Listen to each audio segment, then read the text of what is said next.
আমরা কথা বলছিলাম কবিরাজ আতাউর রহমান সাহেবের সাথে। তিনি দীর্ঘ 31 বছর ধরে কাজ করে যাচ্ছেন, মানুষের সেবা করে যাচ্ছেন। তো গাছরা ওষুধের উপকারিতা সম্পর্কে একটু আমাদের বলবেন। গাছটা সম্পর্কে, উপকার সম্পর্কে, গাছ যেমন আপনারা সবাই চেনেন, একটা গাছ রাস্তায় থাকে, হাতৃসুরার গাছ বলে, বা কেউ বলে মোরগ বাগের গাছ, মাথাটা বাঁকা হয়ে থাকে। আর ওই গাছটার অনেক উপকার। তবে আবার বলবেন যে আমি ওই গাছটাই তুলে খাবো না। যেমন কেইয়ার মোথা, কেইয়ার মোথা আপনাদের আশেপাশের বাড়িতেই হয়, আশেপাশের বাড়িতে হয়, কেউ চেনে কেউ চেনে না, প্রস্তাব করে, কিন্তু আমরা ওইগুলা সুন্দরভাবে যত্ন সহকারে আমরা তুলে শুকাই, আমরা পিষে কাইয়ের মোথা, যেমন ওই শিমুলের মোথা, আবার যেমন ওই যে আর একটা গাছ আছে, নওজোয়ান একটা গাছ আছে, নওজোয়ান গাছ, মানে ওগুলা যারা চেনে না তারা হয়তো কাটিয়ে এনে জাল দেয়, আর আমরা জানি যে ওগুলা ম্যাক্সিমামই চেনে না, আমরা যেমন চিনি না হ্যাঁ, নওজোয়ান, আবার যৌবন শক্তি, এগুলো। আর আমি বেশিরভাগ দেখি আমাদের এই বাংলাদেশের লোক, বেশি অল্প বয়সের পোলাপান এখন যারা বিয়ে করছে, তারা বেশিরভাগ অন্য অন্য বড়ি, ঘোড়া, আমিন জামিন খায়। এখন ওরা করে কি, আমার কাছে আসলে মনে করেন যে নিম্ন সত্যি একটা হালুয়া তৈরি করবেন নলি, যেমন কাতিলুগম, পোস্ত দানা, অর্জুনের ছাল, মনিরাজ। মনিরাজ সম্পর্কে একটা প্রশ্ন আছে, মনিরাষ্ট্র কেন হলো, মনিরাষ্ট্র কথাটা কেন হলো, এর একটা সম্পর্কে প্রশ্ন দিয়েছিল আমাকে আমার স্যার। আমি তো বাংলাদেশ সমুদ্রে আয়ুর্বেদিকে বগুড়াতে আমি ওখানে লেখাপড়া করছি, বা আমার সার্টিফিকেটের 00182653 লাইসেন্স নাম্বার। তো মনিরাজ সম্পর্কে যদি একটা কথা বলা যায়, অনেক দূর। মনিরাজ আপনি লক্ষ্য করে দেখেন, যখন কাতিলিগম, আলকুচরি বীজ, পোস্তদানা, অর্জুনের ছাল, মনিরাজ, এগুলা দিয়ে একটা যাই কাজ করবেন, একটা পানির মধ্যে দিয়ে দেখেন যে কি শক্ত হয়। কিন্তু আমরা ওটা না বুঝা আমাদের এই বাংলাদেশে অনেক পোলাপান, তারা তাদের মতন দেখে যে 40 টাকা হলে একটা ওষুধ পাওয়া যায়, আর কেন আমার কাছে 500 টাকায় দিয়ে ওষুধ খাবে। ওসব ওষুধ খেলে তো জীবন শেষ হয়ে যাবে, ধ্বংস হয়ে যাবে।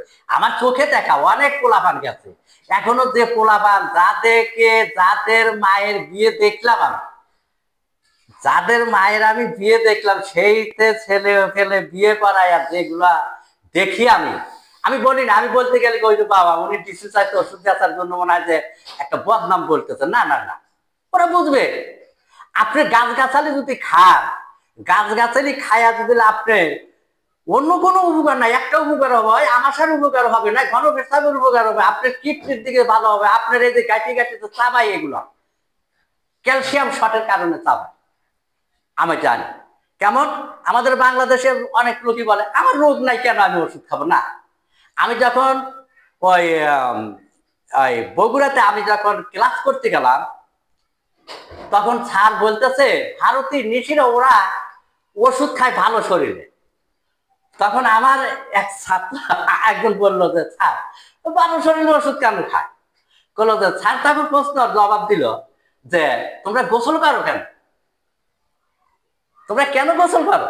আসলে আমরা যদি একদিন গোসল না করি, আমাদের শরীরটা ময়শ্চার ধরে যায়, বা দেখা যায় যে কিছুদিন গোসল না দিলে জন্ডিসের একটা আকার আসে, শরীর গরম হয়, গোসল দেয়। আর ওষুধটা আপনি সুস্থ শরীর যদি খান, আর নিয়মটা যদি মানেন, নিয়ম কারণ যদি মানিয়ে চলে, আবার ওই শরীর চর্চা, সকাল উঠে একটু হাঁটলেন, আবার আপনি 45 মিনিট বা 30 মিনিট সকাল বিকাল হাঁটলেন, আপনারই হলো না।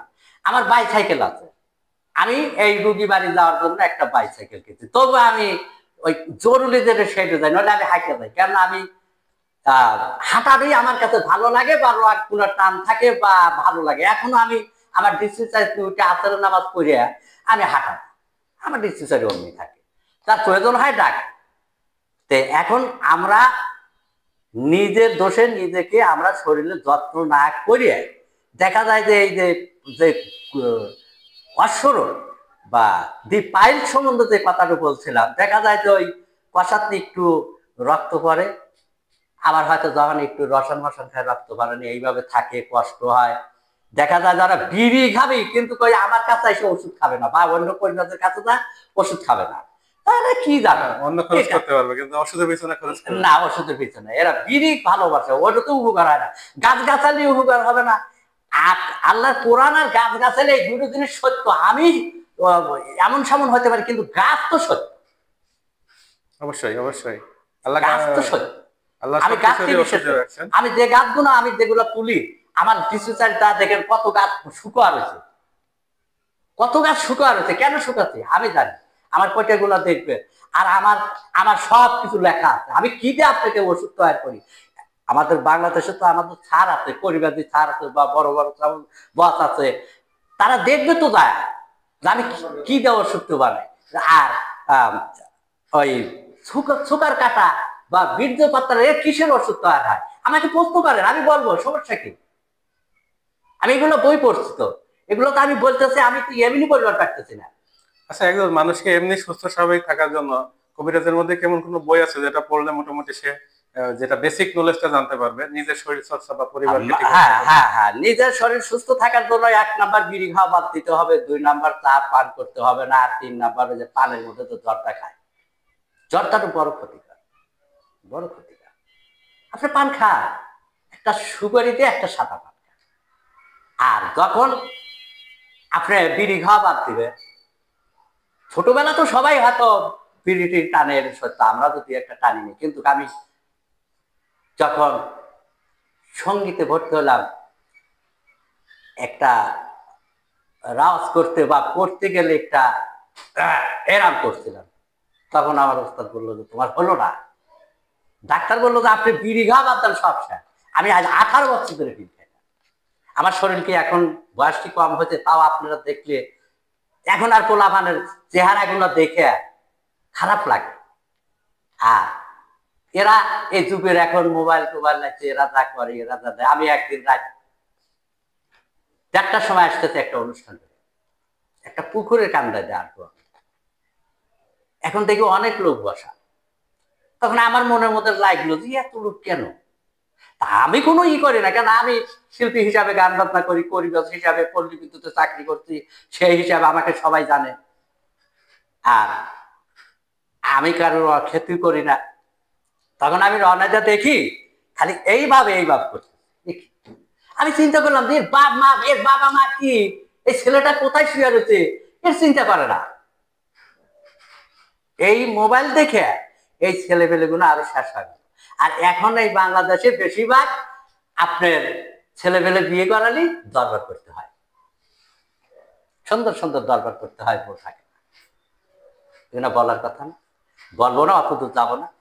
তবে হ্যাঁ, স্বাস্থ্য নিজের দায়িত্ব, নিজের চিন্তা মতো, নিজের চিন্তা ভাবনা না চলতে হবে। কাজ করবো না কেন, আমরা কর্ম করেই খাবো। কর্মের একটা টাইম আছে, টাইম মতো করেন, টাইম মতো খাওয়া দাওয়া করেন। আপনি তো খাইবেনই, আর আপনি কোন এই কাজটা করে খাই, এই কাজটা খাই, আপনি তো পরে খাইলেন, ওই টাইম তো গেল না। অথবা আপনি আগে খান, খাওয়ার পরে আপনি এই টাইমে কাজটা করেন। আপনার খাওয়ার নালা আছে, খাওয়ার নালা আছে। এরও বড় বড় ডাক্তার, বড় বড় বৈজ্ঞানিকরা বলবে, খাবার যখন ভাত খাওয়ায় ক্ষুধার একটা নালা আছে, সময় মতো আসে, ও সময় মতো আবার তারপরে এখানে ওই যে ভাত মুখে তার সাথে সাথে আপনার পানি দিতে হয়। আর ওই ভাত তো যখন পেটের ভিতরে যায়, আপনি ঠিক মতো হজম হবে না। আচ্ছা, দূর দূরান্ত থেকে যদি আপনার কাছে কেউ চিকিৎসা নিতে চায়, আপনি কি চিকিৎসা দিতে পারবেন? হ্যাঁ, আমি আমি ছোট গানে আমি যতটুকু জানি, আমি তার সাথে আগে পরামর্শ করবো, তার শারীরিক অবস্থা শুনবো, সে কত বছর ধরে বিয়ে করতে, কি বিয়ে করে নাই, তারপরে গোপনে কিছু কথা জিজ্ঞাসা করবো, গোপনে কিছু কথা, তার সমস্যাগুলো শুনতে হবে। হ্যাঁ, কেন সমস্যাগুলো হলো, তার বয়স কত। এখন একজনের বয়স 50 আছে, একজনের বয়স 25 আছে। 25 বছরের চিকিৎসা 25 বছরই করতে হবে, আর 50 বছরের চিকিৎসা 50 বছরই করতে হবে। 65 বছর বয়সের লোকের 65 বছরের চিকিৎসা করতে হবে। যেমন আমরা একটা শিশু বাচ্চা যদি ডিসপেন্সারি ডাক্তার কাছে নিয়ে যাই, ওরা কি বড় ফাইল দেয়, কয় না একটা সিরাপ খেতে হবে, তাই বলে না? এর নিয়ম আছে, এখনো শিখতেইছি। আর কত জায়গায় দেখি দুটো গাছ টানটা তারা বড় পরিবার, এদের জন্য ভাত পায় না। ইসুবলের ভুসি সম্পর্কে একটা কথা বলি। ইসুবলের ভুসি 1 নাম্বারটা আছে, 2 নাম্বারটা আছে, 3 নাম্বারটা আছে।